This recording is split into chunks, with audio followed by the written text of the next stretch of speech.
ឈាមស្រែកស្បែកហៅសមត្ថកិច្ចបានបញ្ជូនខ្លួនជនសង្ស័យម្នាក់ទៅកាន់តុលាការនៅក្នុងករណីហិង្សាបណ្ដាលឲ្យបរិសម្នាក់បាត់បង់ជីវិតការបាត់បង់ជីវិតរបស់មនុស្សម្នាក់វាគឺជារឿងដ៏សោកសៅនៅក្នុងសង្គមរបស់យើងក៏ប៉ុន្តែអ្វីដែលសំខាន់ជាងនេះនោះគឺការស្វែងរកនៅភាពយុត្តិធម៌ទៅតាមផ្លូវច្បាប់ប្រកបដោយតម្លាភាពតើព្រឹត្តិការណ៍ហិង្សាដ៏ធ្ងន់ធ្ងរនៅខណ្ឌរិស័យកែវមានសាវតានិងចំណាត់ការផ្លូវការយ៉ាងណាខ្លះពីសំណាក់អាជ្ញាធរតោះសូមតាមដាននៅវីដេអូនេះឲ្យដល់ចប់ដើម្បីបានយល់ដឹងអំពីអង្គហេតុពិតប្រាកដនិងនីតិវិធីតុលាការមុននឹងយើងធ្វើការសន្និដ្ឋានទៅលើមតិផ្សេងៗនៅតាមបណ្ដាញសង្គមសូមស្វាគមន៍មកកាន់ Channel Sophie Explain នៅក្នុងវីដេអូនេះយើងនឹងលើកយកនៅរបាយការណ៍ផ្លូវការនិងទិន្នន័យជាក់លាក់ពីស្នងការដ្ឋាននគរបាលរាជធានីភ្នំពេញមកជម្រាបជូនអំពីករណីហិង្សាមានស្ថានទម្ងន់ទោសដែលបណ្ដាលឲ្យជនរងគ្រោះម្នាក់បានបាត់បង់ជីវិតដែលបានកើតឡើង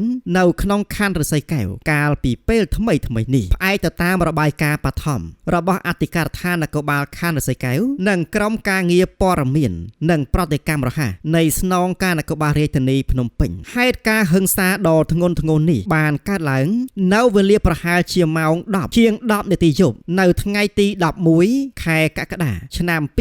2026ទីតាំងដែលកើតហេតុគឺស្ថិតនៅលើផ្លូវជាលេខ5ក្រុមទី2នៅមុខអោសុឋានចម្រើនលៀបក្នុងភូមិក្រោលគោសង្កាត់គីឡូម៉ែត្រលេខ6ខណ្ឌរិស័យកែវរាជធានីភ្នំពេញសកម្មភាពហិង្សានេះត្រូវបានកត់ត្រាថាបង្កឡើងដោយការប្រើប្រាស់នៅអាវុធមុតស្រួចគឺកាំបិតចុងស្រួចឬកូនកាំបិតចិត្តបន្លែចាក់ទៅលើជនរងគ្រោះបណ្ដាលឲ្យរងរបួសធ្ងន់ធ្ងរនៅក្នុងសំណុំរឿងនេះអាជ្ញាធរបានបញ្ជាក់អត្តសញ្ញាណច្បាស់លាស់របស់ភាគីទាំងសងខាងដោយជនរងគ្រោះមានឈ្មោះថាច័កសីហាភេទប្រុសមានអាយុ26ឆ្នាំជាជនជាតិខ្មែរមានមុខរបរជាកម្មករនិងមានទីលំនៅផ្ទះលេខ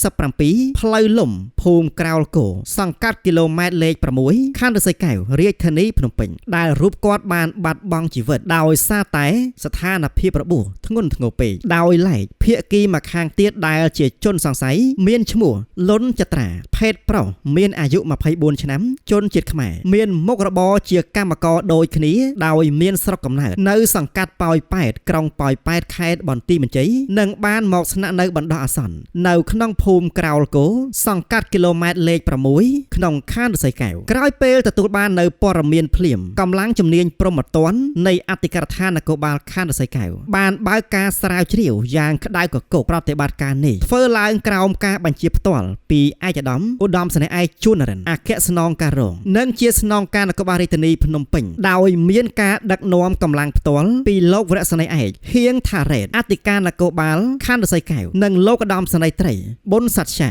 ស្នងការរងផែនការងារនគរបាលព្រហ្មទណ្ឌជាលទ្ធផលនៅថ្ងៃទី12ខែកក្កដាឆ្នាំ2026នៅវេលាម៉ោង2:30នាទីទៀបភ្លឺពោលគឺត្រឹមតែប្រហែលជា4ម៉ោងក្រោយពេលកើតហេតុសមត្ថកិច្ចបានធ្វើការឃាត់ខ្លួនជនសង្ស័យឈ្មោះលុនចត្រានៅចំណុចផ្លូវបេតុងក្នុងភូមិក្រោលគោសង្កាត់គីឡូម៉ែត្រលេខ6នៅក្នុងប្រតិបត្តិការនេះសមត្ថកិច្ចជំនាញបានប្រមូលនិងដកហូតបាននៅវត្ថុតាងសំខាន់មួយចំនួនដែលរួមមានកាំបិតចុងស្រួចចំនួន1ដើមដែលជាឧបករណ៍ប្រើប្រាស់នៅក្នុងសកម្មភាពព្រមទាំងសម្ភារៈផ្ទាល់ខ្លួនរបស់ជនសង្ស័យរួមមានកាបូបស្បែកដាក់ខោចំនួន1និងទូរស័ព្ទដៃម៉ាក Vivo ពណ៌ខៀវចំនួន1គ្រឿងបន្ទាប់ពីបានឃាត់ខ្លួននិងកសាងសំណុំរឿងតាមបច្ចេកទេសរួចរាល់ក្រោមការសម្របសម្រួលនីតិវិធីពីលោកញៀនបរិយព្រះអាជ្ញារងអមសាលាដំបងរាជធានីភ្នំពេញនៅព្រឹកថ្ងៃទី14ខែកក្កដាឆ្នាំ2026នេះកម្លាំងផ្នែកជំនាញព្រហ្មទណ្ឌបានបញ្ជូនខ្លួនជនសង្ស័យទៅកាន់សាលាដំបងរាជធានីភ្នំពេញដើម្បីបន្តចាត់ការទៅតាមនីតិវិធីច្បាប់ជាធរមានបាទបងប្អូនទាំងអស់គ្នាបើយើងមើលទៅតាមព័ត៌មានផ្លូវការដែលទទួលបានពីស្ថាប័ននគរបាលជាតិករណីនេះត្រូវបានចាត់ចំណាត់ថ្នាក់ដំបូងនៅក្នុងរបាយការណ៍ខ្លះថាជាហិង្សាមានស្ថានទម្ងន់ទោសបណ្ដាលឲ្យជនរងគ្រោះស្លាប់និងខ្លះទៀតបានប្រើពាក្យថាឃាតកម្មបើតាមទស្សនវិជ្ជាច្បាប់ការកំណត់ចោទប្រកាន់ពិតប្រាកដនិងចុងក្រោយនោះគឺជាកាលានុវត្តភាពនិងជាសមត្ថកិច្ចដាច់ដោយឡែករបស់ស្ថាប័នអាយកានិងចៅក្រមស៊ើបសួរនៃសាលាដំបងបន្ទាប់ពីបានត្រួតពិនិត្យទៅលើអង្គហេតុវត្ថុតាងនិងចេតនារបស់ជនសង្ស័យដូច្នេះក្នុងនាមជាមហាជនយើងក៏មិនគួរប្រញាប់ធ្វើការសន្និដ្ឋាន នជាមុនអំពីកម្រិតទោសឬក៏បទចោទជាក់លាក់នោះទេរហូតតតែមានសេចក្តីសម្រេចជាផ្លូវការពីស្ថាប័នតុលាការម្យ៉ាងវិញទៀតតេតិនទៅនឹងព័ត៌មានដែលបានផ្សព្វផ្សាយនៅលើបណ្ដាញសង្គមយោងទៅតាមវីដេអូនិងការបង្ហោះមួយចំនួនក៏មានការលើកឡើងថាហេតុការណ៍នេះកើតឡើងក្រោយពេលដើរចេញពីមើលការប្រកួតប្រដាល់ឬខ្លះទៀតថាមានមនុស្សរងរបួស2នាក់បន្ថែមដែលចំណុចនេះអាចបង្ហាញថាព័ត៌មាននៅលើបណ្ដាញសង្គមជារឿយៗអាចមានការបន្ថែមបន្ថយឬក៏មានលក្ខណៈបឋមដែលមិនទាន់ត្រូវបានផ្ទៀងផ្ទាត់ដោយឡែកនៅក្នុងរបាយការណ៍ផ្លូវការរបស់ស្នងការដ្ឋានក្បាលរាជធានីភ្នំពេញគឺមិនបានបញ្ជាក់អំពីជនរងគ្រោះផ្សេងទៀតក្រៅពីឈ្មោះចောက်សីហានោះឡើយបន្ថែមលើសពីនេះឆ្លើយតបទៅនឹងមតិអ្នកលេងបណ្ដាញសង្គមមួយចំនួនដែលបានបង្ហាញនៅការមិនពេញចិត្តនិងបានប្រើប្រាស់នៅពាក្យសម្ដីកាត់ក្តីដោយខ្លួនឯងដូចជាការទាមទារឲ្យមានការដាក់ទោសទណ្ឌបែបហិង្សាទៅលើជនសង្ស័យវិញនោះយើងត្រូវយល់ដឹងថាប្រទេសកម្ពុជាអនុវត្តទៅតាមគោលការណ៍នីតិរដ្ឋរាល់ការកាត់ទោសត្រូវតែធ្វើឡើងតាមរយៈប្រព័ន្ធតុលាការនិងផ្អែកទៅលើក្រមព្រហ្មទណ្ឌជាធរមានមិនមែនធ្វើឡើងទៅតាមអារម្មណ៍ខឹងសម្បាររបស់មហាជននោះទេការយល់ដឹងអំពីចំណុចនេះនឹងជួយឲ្យសង្គមយើងជៀសផុតអំពីការប្រើប្រាស់ហិង្សាពាក្យសម្ដីនិងរក្សាបាននៅសណ្ដាប់ធ្នាប់សាធារណៈក្នុងនាមជាអ្នកអត្ថាធិប្បាយនៅព័ត៌មានខ្ញុំបាទយល់ឃើញថាហេតុការណ៍នេះគឺជាមេរៀនមួយដ៏សំខាន់សម្រាប់យើងទាំងអស់គ្នានៅក្នុងសង្គមក្នុងការគ្រប់គ្រងនៅផ្លូវអារម្មណ៍និងការដោះស្រាយទំនាស់ការប្រើប្រាស់អាវុធមុតស្រួចឬការដោះស្រាយបញ្ហាដោយកម្លាំងបាយមិនដែលនាំមកនៅលទ្ធផលល្អនោះទេវាមានតែបង្កឲ្